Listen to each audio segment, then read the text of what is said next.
Kakinada rural నియోజకవర్గంలో irrigation కాలువలు కనబడకుండా పోయాయని, ఆ కాలువలు ఏమయ్యాయి అని రూరల్ ఎమ్మెల్యే పంతం నానాజీ అధికారులను ప్రశ్నించారు. ఉమ్మడి తూర్పుగోదావరి జిల్లా పరిషత్ సర్వసభ్య సమావేశం చైర్మన్ విప్పర్తి వేణుగోపాలరావు అధ్యక్షతన శనివారం జరిగింది. ఈ సమావేశంలో ఇరిగేషన్ పై జరిగిన చర్చలో రూరల్ ఎమ్మెల్యే పంతం నానాజీ పాల్గొని మాట్లాడుతూ, తన నియోజకవర్గంలో కాలువలు కనబడడం లేదని, ఆక్రమణలు అన్యాక్రాంతమయ్యాయని ఎమ్మెల్యే పంతం నానాజీ అధికారుల దృష్టికి తీసుకుని వచ్చారు.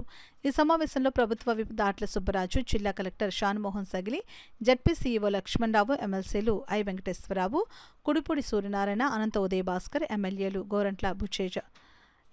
గోరంట్ల బుచ్చిరాజు, వేగుళ్ల జోగేశ్వరరావు, నల్లమిల్లి రామకృష్ణారెడ్డి తదితరులు పాల్గొన్నారు.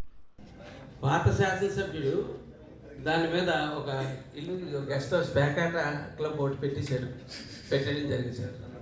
దానివల్ల అసలు మాకు వలసపాకల, వాకలపూడి, రమణయ్యపేట, తిమ్మాపురం ఈ పరిసర ప్రాంతాలన్నీ అనేక కాలనీలు రిటైర్ అయిపోయాక కాకినాడలో ఉన్నాం అని చెప్పి వచ్చి ఇల్లు కట్టుకున్న వాళ్ళందరూ అనేక మంది కాకినాడలో నివాసం ఉన్న వాళ్ళందరూ 4 చుక్కల వర్షం పడితే ఈ వాటర్ వెళ్ళడానికి అవకాశం ఉంది సార్.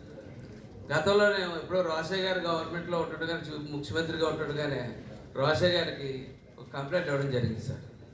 అప్పుడు నివాస్ గారని చెప్పి డిప్యూటీ కలెక్టర్ ఒక ఆయన నివాస్ కమిటీ అని చెప్పి ఒక కమిటీ వేయడం జరిగింది సార్. ఆ కమిటీ రిపోర్ట్ ఇచ్చింది.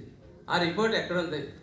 ఆ రిపోర్ట్ దయచేసి అది ఎక్కడుంది బయటకు తీసుకు ఆ కెనాల్ని బయటకు తీస్తే కాకినాడ ఊర్లో సుమారు 8 ప్రాంతాల నుంచి మీకు అసలు ముంపుదల కానీ మీరు ఏదో మాట్లాడితే పట్టుకెళ్ళి మరో 4 పులిహార పొట్టాలు పంచి ఈ పల్లె ఉండవు సార్. ఆ కాలం ఒక పూర్తిగా తవ్వగలిగితే ఆ కాలం నిధులు కూడా ప్రజలే ఇస్తారు కావాలంటే, ఎందుకంటే బ్రహ్మాండమైన కాలం అది. ఎందుకంటే ఈ ఎక్కడి నుంచి తిమ్మాపురం నుంచి స్టార్ట్ చేసి ఉప్పుడేరులో కలిసేదాకా అనేక కాలనీలు ఉన్నాయి. అనేక కాలనీల నుంచి వ్యర్థాలు కూడా ఇప్పుడు ఇవాళ మన డ్రైనేజ్ కూడా లేకుండా పోయిన వ్యవస్థ, డ్రైనేజ్ నీళ్ళు వచ్చి రోడ్ల మీద కలిసిపోతుంది. అందులో వచ్చి నడిచేస్తాం, అందులో వచ్చి